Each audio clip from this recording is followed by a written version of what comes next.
Assalamualaikum warahmatullahi wabarakatuh. Alhamdulillah, alhamdulillahi wahdah. Assalatu wassalamu ala rasulillah wa ala alihi wa ashabihi wa mawalah.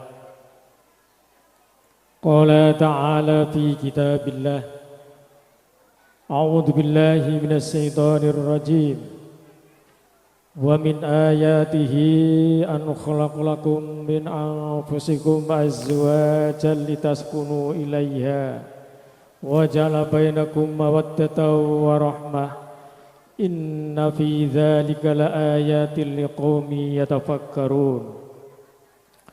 Wa qala an-nabiy sallallahu alaihi wasallam an-nikahu sunnati faman raghiba an sunnati falaysa minni. Kaluan wonten ngarsanipun para pinispuh sesepuh pepunden ingkang satuhu kula bektosi wonten ing ngarsanipun Satya Negari ingkang dados pandam-pandaming kawula tasih ingkang kula hormati, wonten ngajanipun jamaah wali matur urus rahimakumullah. Mliginipun wonten ngarsanipun Bapak Joko Priyanto, Ibu Lestari, sak kula wangsa ingkang saestu kula bektosi.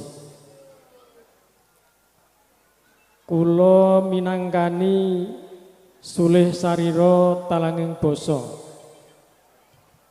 saking panjenenganipun Bapak Warjito,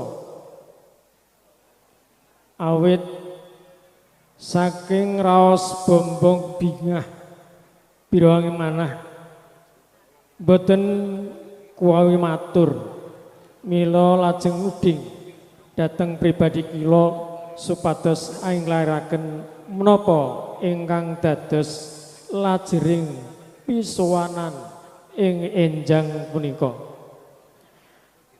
Ananging saderengipun kula ngaturaken menapa ingkang dados wiswanipun Bapak Warjito sak putrah.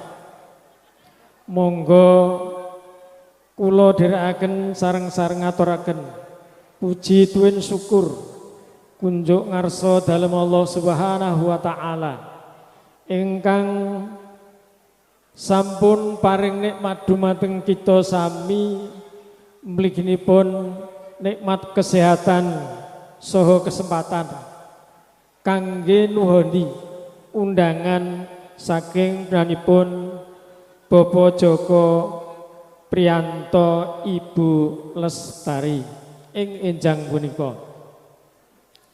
Sholawat salam kita aturaken dumateng junjungan kita Nabi Agung Nabi besar Muhammad sallallahu alaihi wasallam.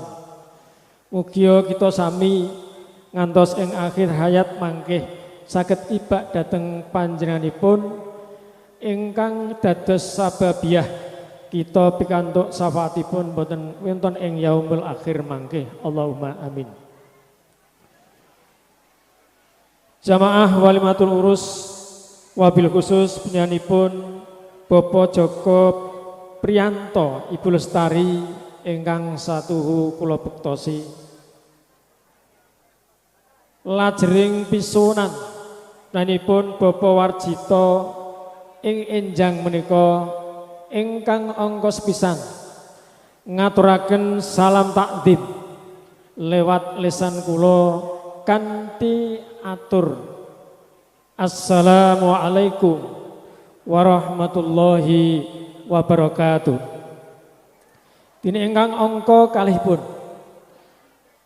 panjenenganipun Bapak Warjito ngestokaken dawuh saking benanipun Bapak Joko Priyanto, Ibu Lestari bilih wonten ing ari punika piyambakipun kadhawuhan hanglarapaken putra kakungipun Bagus Tony Apri Setiawan sarjana pendidikan wonten ing dalemipun Bapak Joko Priyanto Ibu Lestari ing Bayan Dukuhan RT setunggal RW 10 Kadipiro Banjarsari Surakarta Hadiningrat mriki saperlu badhe kaijab kabulaken kanthi menika panjenenganipun Bapak Warjito sak keluarga ngaturaken agung panuwun ingkang tanpa perpindan dene Bagus Tony Apri Setiawan sarjana pendidikan sampun dipun ijab kabulaken pikantuk putra putrinipun Bapak Joko Priyanto Ibu Lestari ingkang kala enjang sampun ijab kabul daup kalian Roro Ayu Maya Puji Astuti sarjana keperawatan NES. Kanthi menika sepisan malih matur suwun sanget menggah ijab ingkang sampun kalampahan watawis tabuh 8 Pekdal Indonesia Iring Kilen enjang kala wau. Dene ingkang klajenganipun benanipun Bapak Warjito